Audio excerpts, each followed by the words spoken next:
Halo film lovers, kembali lagi di channel Adlika Ablin. Mohon dukungannya agar kami semangat untuk upload dengan cara subscribe, like, dan komen. Terima kasih, sarangnya. Guys, kita lanjut part 2 di episode 5. Dibuka dengan Detektif Kim dan Gu Jihan ke rumah sakit. Gu Jihan merasa tertantang karena ia hampir mati oleh peneror ini, dan ia berjanji pada dirinya sendiri dan Detektif Kim akan menangkap pelakunya. Tetapi Detektif Kim bilang, jangan ikut campur lagi, karena ia tidak ingin ada korban. Kemudian Gu Jihan bertanya, bagaimana dia tahu bahwa kita akan bertemu? Apakah dia membuntutimu? Kemudian Sunga dan Son datang melihat keadaan mereka. Sunga memberitahukan pemakaman Woo Seok akan diadakan besok. Di sisi lain, para bangsawan, kepala polisi bersama dengan teman-temannya melihat progres pembangunan dan membahas direktur rumah sakit. Yang sebenarnya mereka senang tidak ada direktur rumah sakit, karena mereka mengetahui direktur rumah sakit itu sering membuli kepala polisi. Keesokan harinya, Detektif Kim hadir di pemakaman Woo Han Seok. Ia meminta maaf kepada anak dan istrinya sambil menangis. Songa dan Son mencari CCTV di jalanan yang bisa memperlihatkan ketika Gu Jihan kecelakaan, tetapi tidak menemukannya karena jalanan itu sepi. Kemudian ia mencari di mobil yang terbakar hingga mendapatkan memori yang hampir terbakar, kemudian membawanya ke teman Detektif Kim untuk memeriksanya. Mereka menemukan rekaman saat kecelakaan tetapi tidak menemukan rekaman lainnya sebelum kecelakaan. Gu Jihan meminta Detektif Kim tinggal dengannya untuk memeriksa berkas yang mungkin dapat membantu mereka. Menurut Gu Jihan, dari banyak kasus kepala polisi lah yang paling diuntungkan.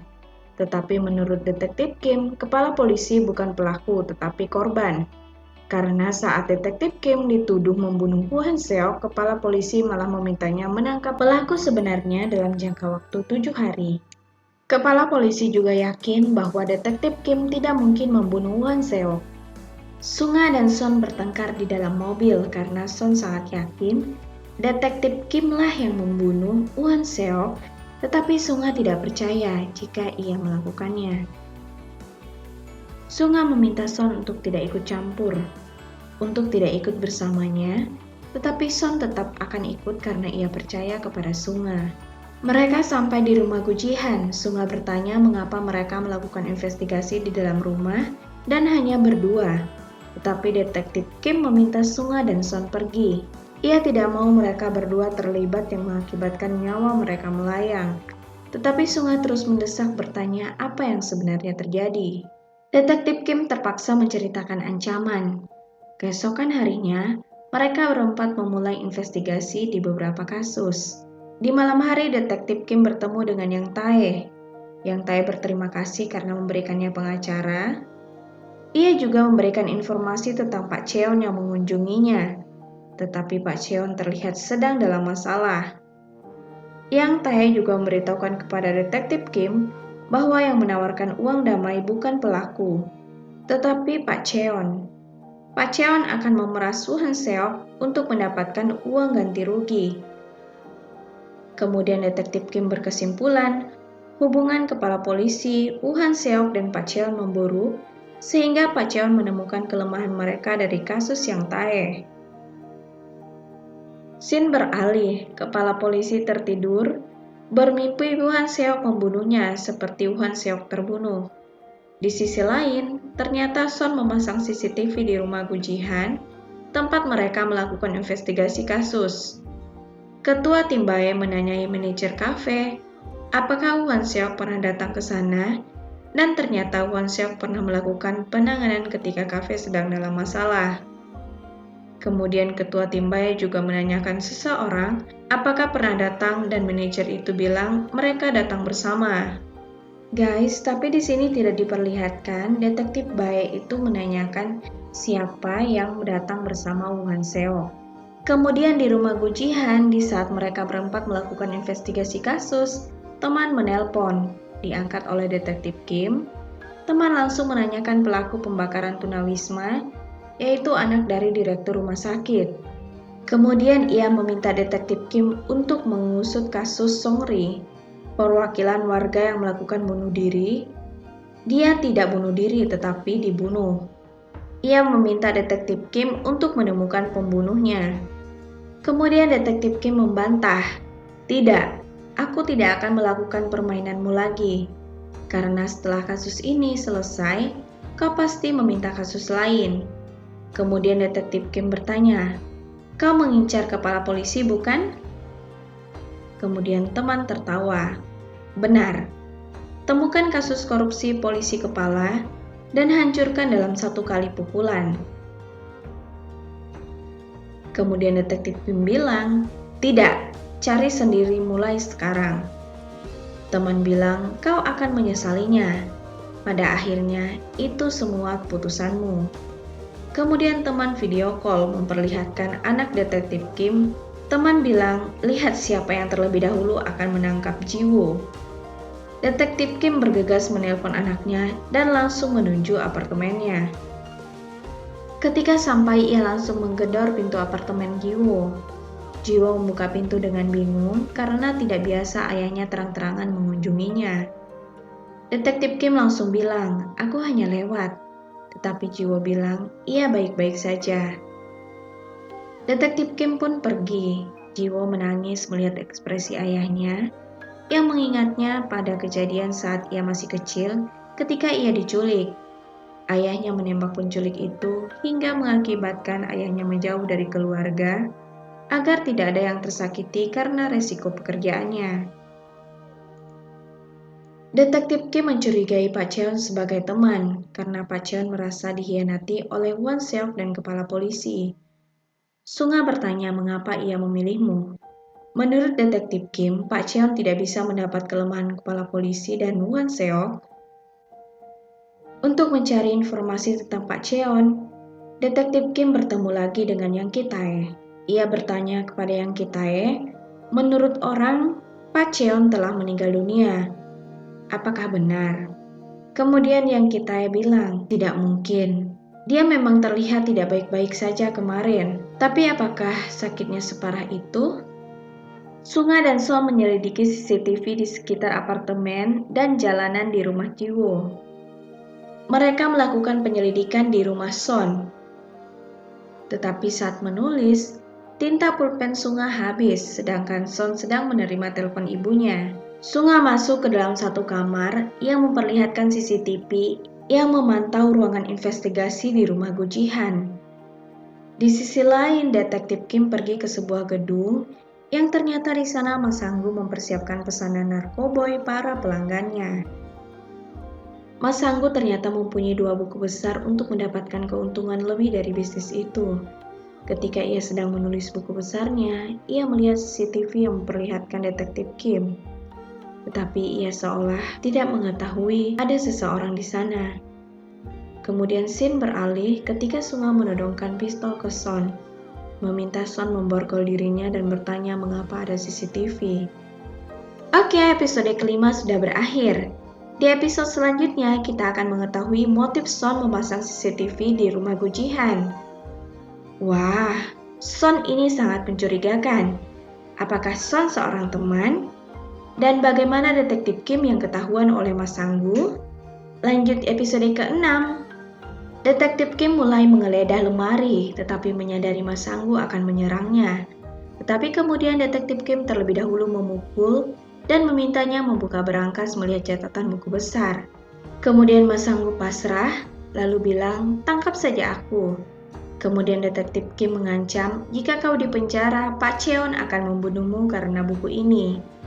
Bagaimana jika aku menangkap Pak Cheon dan kau akan selamat darinya?" Kemudian Mas Hanggu membuat janji ke markas besar pembuatan narkoboy karena ada taman pesanan dari VIP. Di sisi lain, ternyata Son diminta polisi kepala mengawasi detektif Kim dan melaporkannya. Tapi soal teman, Son belum memberitahunya. Menurut Son, CCTV juga mengantisipasi jika terjadi apa-apa terhadap mereka karena teman, sehingga mempunyai bukti, tetapi Sunga tidak percaya. Sunga meminta Son mundur dari penyelidikan dan menyingkirkan CCTV-nya. Mas Hanggu menelpon seseorang. Ia menyusun rencana menghabisi Pak Cheon diperintahkan oleh kepala polisi ketika detektif Kim pergi bersamanya malam ini. Akhirnya mereka sampai. Detektif Kim mencari Pak Cheon tetapi menemukan buku besar. Tidak lama kemudian Pak Cheon muncul. Detektif Kim langsung bertanya apakah ia yang membunuh Hwan Seok. Pak Cheon langsung tertawa dan bilang, apakah kau diutus polisi kepala untuk membunuhku juga? Detektif Kim langsung tahu Pak Cheon bukan teman yang menerornya selama ini. Di dalam penyerangan itu, Mas Sanggu tertembak dan meninggal. Sedangkan Pak Cheon yang terluka parah dibawa ke rumah mantan istrinya. Tetapi kepala polisi datang untuk memindahkannya ke rumah sakit. Gu Jihan marah karena detektif Kim bertindak sendiri yang mengakibatkan semuanya kacau. Son mengaku bahwa ia mata-mata kepala polisi, tetapi detektif Kim sudah mengetahuinya.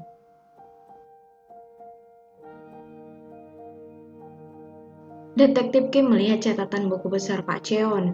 Mereka menulis nama orang yang memesan narkoboy dengan angka atau kode, sehingga tidak dapat langsung diketahui siapa saja orang yang melakukan bisnis itu. Keesokan harinya banyak polisi di rumah sakit. Kepala polisi membawa Pak Cheon ke ruang operasi dan memintanya untuk meninggalkan negara. Sedangkan Gu Jihan memperlihatkan surat tuduhan kepada Pak Cheon. Ia dituduh menjadi bandar narkoba dan pembunuhan Hwan Seok. Kemudian Pak Cheon tertawa, menanyakan ulah siapa, apakah ini ulah kepala polisi? Kemudian Gu Jihan menawarkan Pak Cheon menjadi saksi untuk menangkap polisi kepala.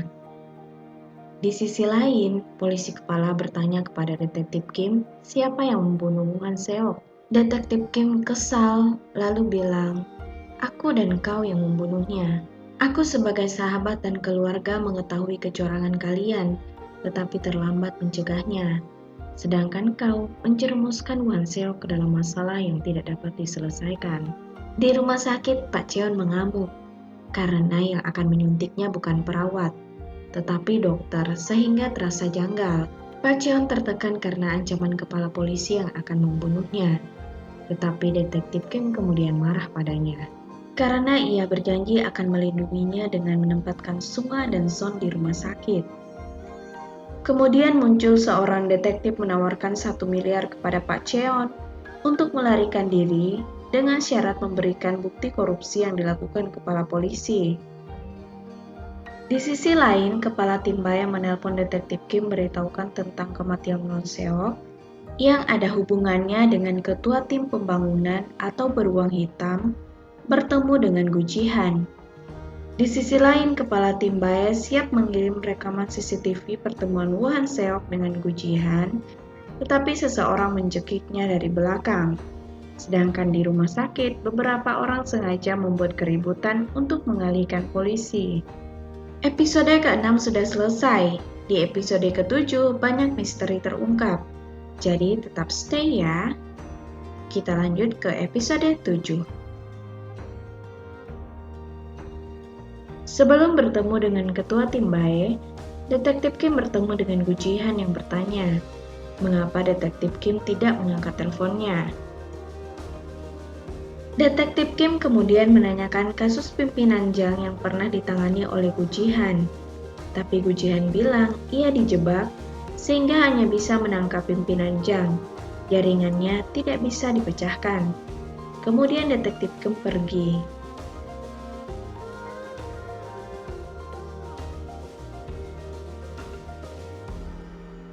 Gu Jihan curiga kepada ketua tim Bae yang sedang berada di parkiran, mencurigainya dan mengamatinya sehingga ia membuntuti-nya. Kekacauan di rumah sakit ternyata untuk membunuh Pak Cheon atas perintah kepala polisi yang dilaksanakan anak buah detektif Kwak yang merupakan orang kepercayaan kepala polisi.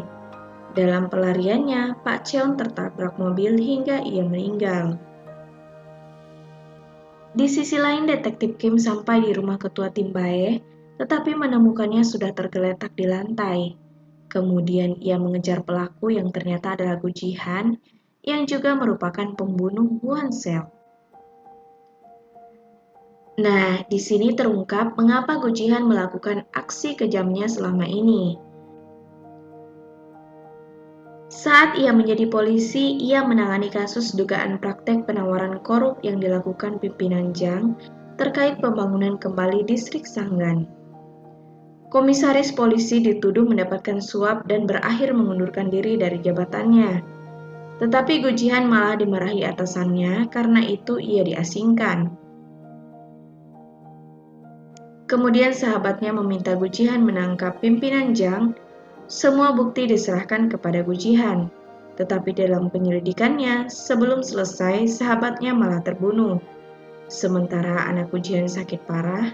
Dalam kesulitan itu, Gu Jihan mendapat tawaran dari pimpinan Jang yang menurutnya akan mendukungnya.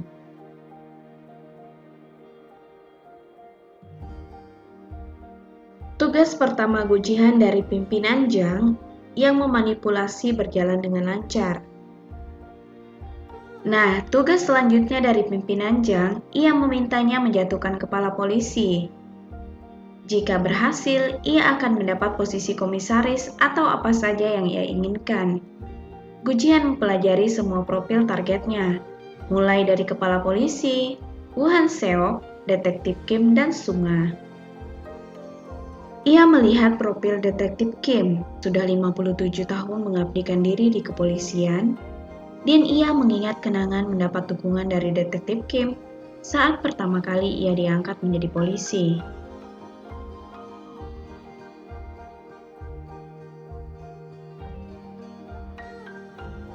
Karena detektif Kim sepuh, pastinya Gu Jihan dapat lolos dari kejarannya.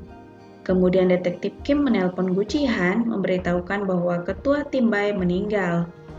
Ia meminta Gu Jihan mengamankan CCTV di sekitar rumah detektif ketua tim Bai. Tetapi ia menyadari Gu Jihan kehabisan nafas. Sementara di rumah sakit, Pak Cheon dikejar dan Sunga berusaha menyelamatkannya. Tetapi Pak Cheon ditabrak mobil, membuatnya meninggal dunia. Sunga memberitahukannya kepada detektif Kim. Kemudian detektif Kim menangis putus asa. Kantor polisi sedang heboh karena 3 kasus dalam waktu yang sama. Tetapi kemudian, kasus kerusuhan dan pembunuhan Pak Cheon di rumah sakit, pelakunya tertangkap, yang mengakibatkan detektif Kwok ketahuan diperintahkan oleh kepala polisi. Kemudian ia ditangkap sedangkan kepala polisi melarikan diri. Detektif Kim ditelepon teman yang memberitahukan permainannya sudah selesai. Tetapi detektif Kim bilang, "Aku akan membunuhmu. Aku yang akan menentukan kapan berakhir permainan ini."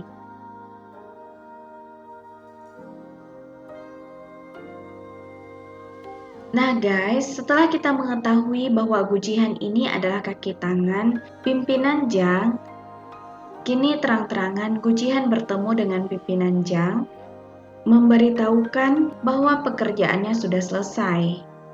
Pembangunan akan kembali dan kepala polisi akan ditangkap.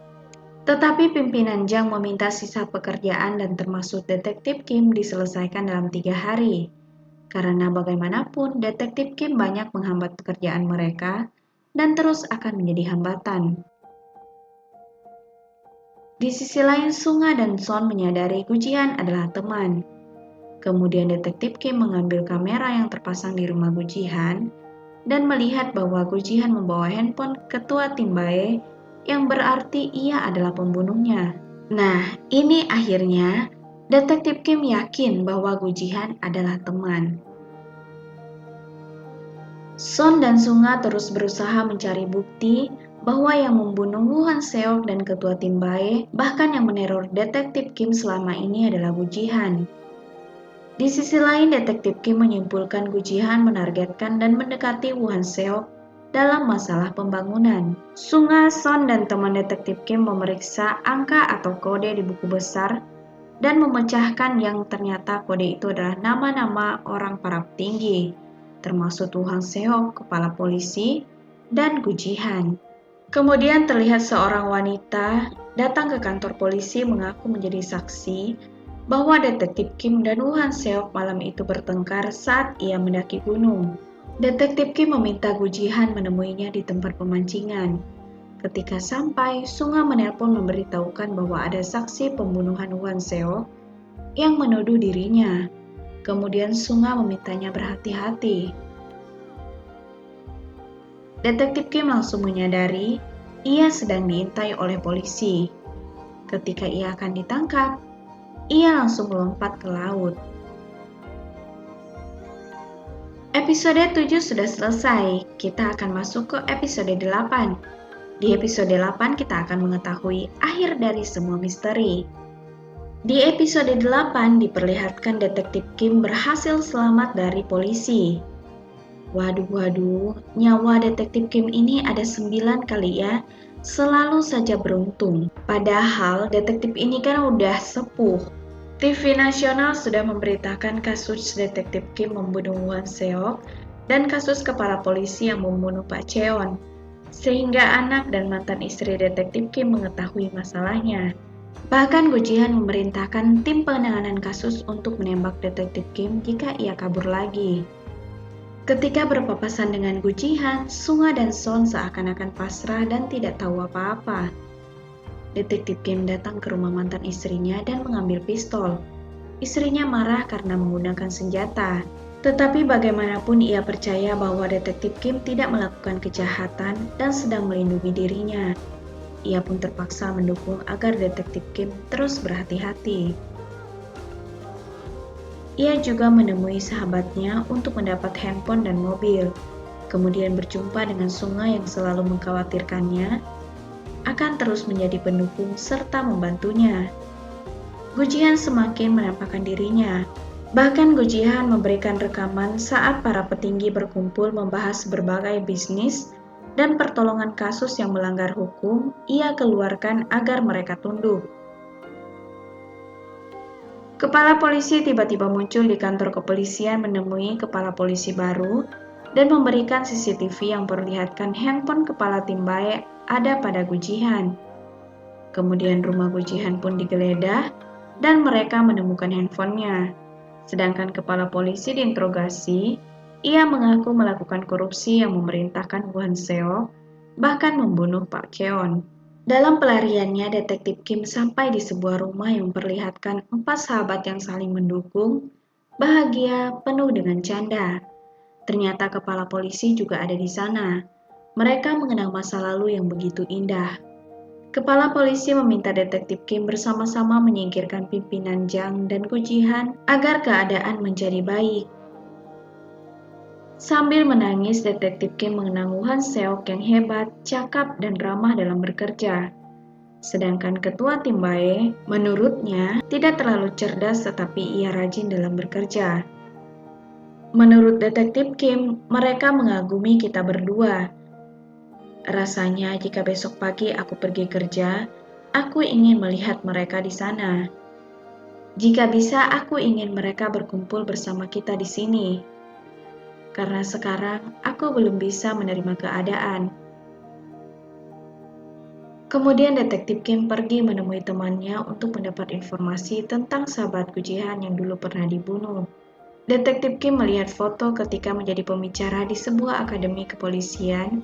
Ia bertemu dengan seorang anak, yaitu Go Ji-han. Go Ji-han bilang orang-orang yang berkuasa lah yang akan mendapat posisi hebat di kantor kepolisian, sedangkan orang seperti dia hanya akan menjadi bawahan. Dan aku akan keluar dari kepolisian. Detektif Kim bertanya, apa yang kau punya? Jawabnya, aku hanya ingin menjadi yang terbaik dimanapun dan kapanpun. Maka jadilah versi terbaikmu tanpa uang dan kekuasaan. Kurasa kau cukup brengsek untuk mewujudkannya. Aku mendukungmu, detektif Kim tersenyum.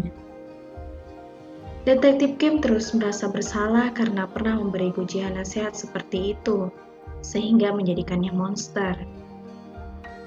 Ia menemui ibu-ibu kedai yang terakhir ia bersama Hwan Seok bertemu.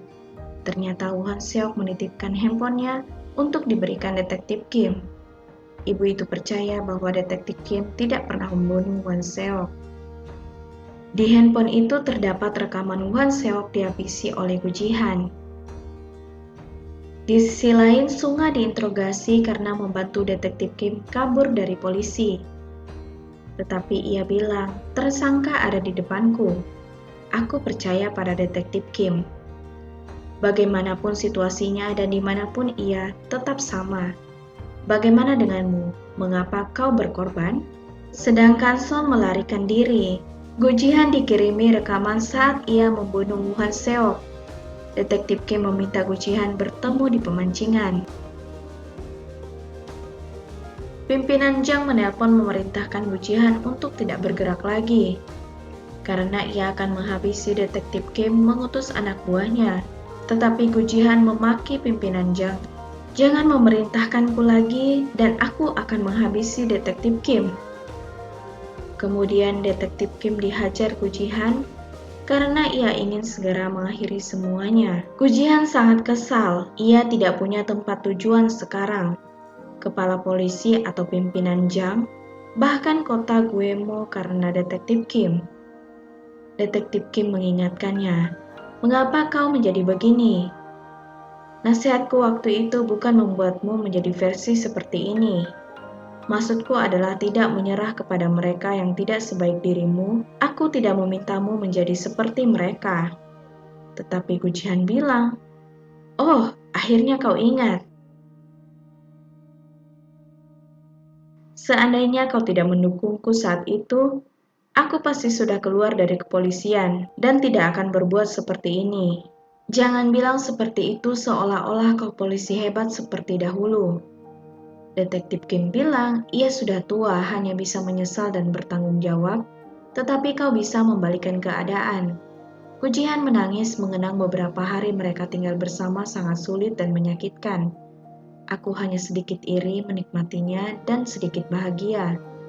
Ia semakin marah mendapat perasaan itu, karena detektif Kim hadir di hidupnya membuat pekerjaannya tidak lancar dan sulit. Aku tidak bisa kembali sekarang. Detektif Kim bilang, "Kembalilah pada keluargamu." Tetapi ia mengancam detektif Kim, jika menyebut keluarganya lagi, maka ia akan membunuhnya dan seluruh keluarga detektif Kim. Tetapi detektif Kim berpesan, "Jika kau membunuh, itu tidak akan mengubah apapun, tetapi kesalahan hanya akan menusuk jantungmu. Hentikan sekarang. Meski kau kembali ke dunia dalam keadaan tua dan lapuk, keluargamu akan menunggumu. Mereka akan sadar yang kau lakukan demi keluarga. Jangan menjadi polisi di kehidupan selanjutnya karena kau tidak cocok." Gu Jihan bilang, "Aku tidak ingin menjadi polisi lagi. Aku sangat kesepian di kehidupan selanjutnya. Aku sebenarnya ingin berteman denganmu." Kemudian Gu Jihan ditembak. Ia meninggal di tempat, tetapi tidak diketahui siapa yang menembaknya. Handphone detektif Kim berdering. Yang menelpon tanpa ID penelpon. Film pun selesai.